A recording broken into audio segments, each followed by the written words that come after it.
There's a level of discipline that makes people look at you with fear, and today you'll discover exactly how to get there. Have you ever seen someone who never fails? Who wakes up every day at the same time, does the same things, and just never stops? While everyone else gives up by the third week, they keep going.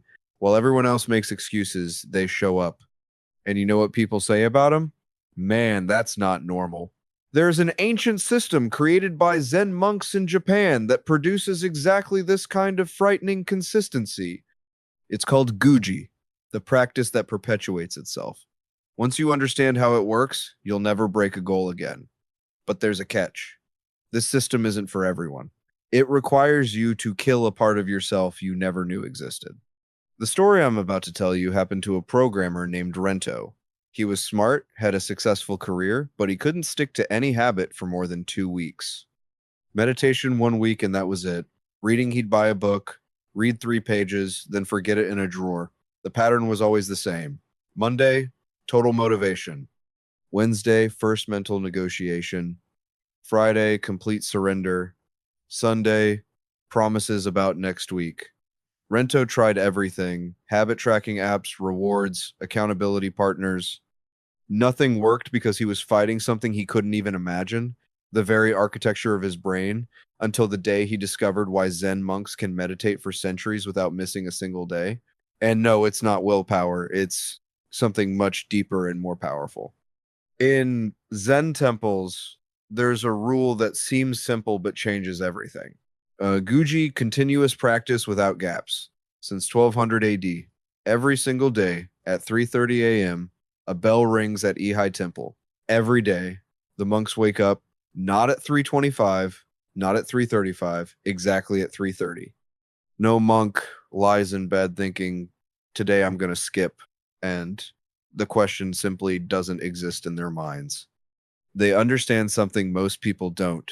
Your brain categorizes commitments into reversible or irreversible. Reversible commitments become mental negotiations. Irreversible commitments simply happen. When a monk takes vows in front of the community, he's not promising to try to meditate, he's declaring himself a meditator. The community witnesses it. Identity changes.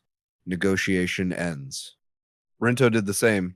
He stopped making private promises and started making public declarations.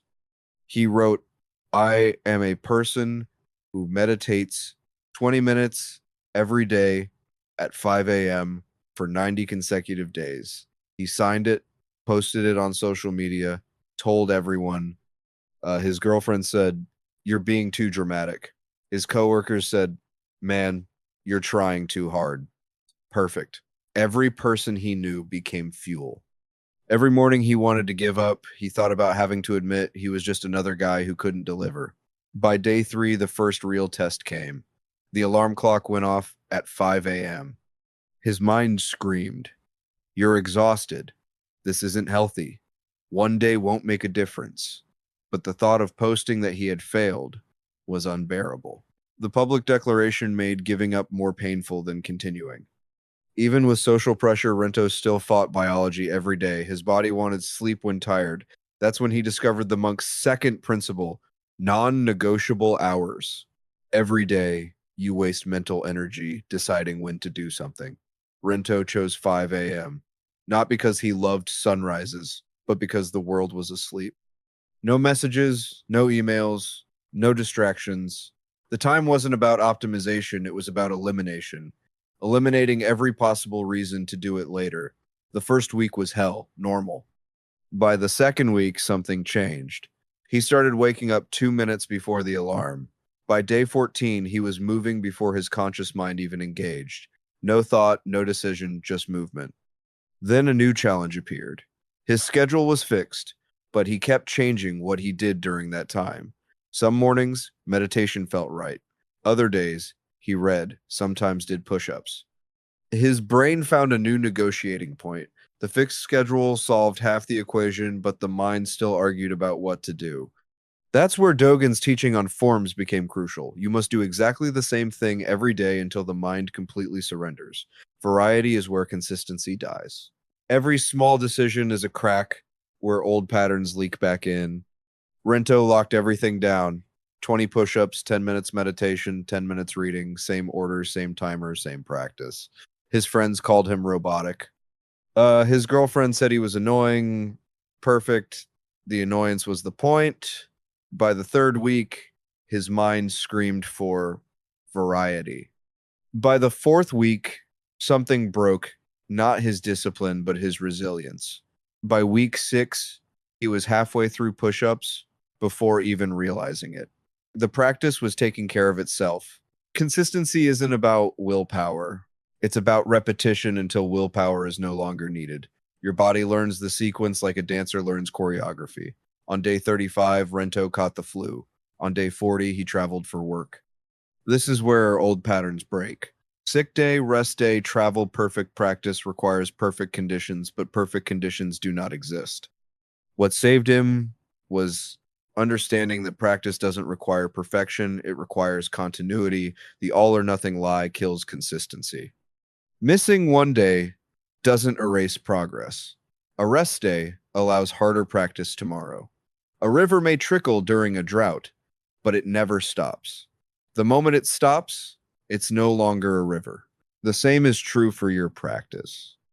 Travel day arrived, airport at 4 a.m., meetings all day, no gym. Rento did push ups in the bathroom. People stared. He meditated in the Uber, read on the plane. Nothing was perfect. Momentum toward his declared goal never stopped. This is Guji. Practice perpetuating itself. People noticed. Friends said he seemed different. Someone said his discipline wasn't healthy. Normal people don't act like that, but he wasn't trying to be normal. He was becoming unbreakable. Unexpected obstacles still appear. Child gets sick, car breaks down, boss keeps you late. These are consistency killers. Zen monasteries survived centuries because they pre-decide responses. When meditation hall floods, they move to the dining hall. When the dining hall burns, they sit in the courtyard. Rento pre-solved obstacles, push-ups in the garage, meditation in the bathroom, reading on planes. Each scenario had a predetermined response.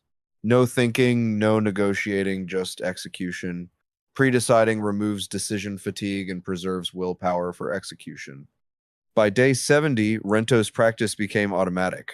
By day 90, his personal engo was complete. 3 months of uninterrupted practice. He was no longer the same person. Friends literally said, "Your consistency is scary." His response, "Perfect. Great. When discipline makes others uncomfortable, you are operating at the right level." Consistency isn't about doing something every day. It's about becoming someone who can't do it any other way. Public declaration, fixed schedule, seamless practice, pre-decided responses. You're not creating habits, you're reshaping identity. You stop being someone who tries and become someone who simply is. People will look at you and ask, how does he do that? The answer, he doesn't. He is. The death of your inconsistent self, the birth of your unbreakable self. The Guji system doesn't make you better, it makes you different. The consistency that scares others is the only consistency worth having.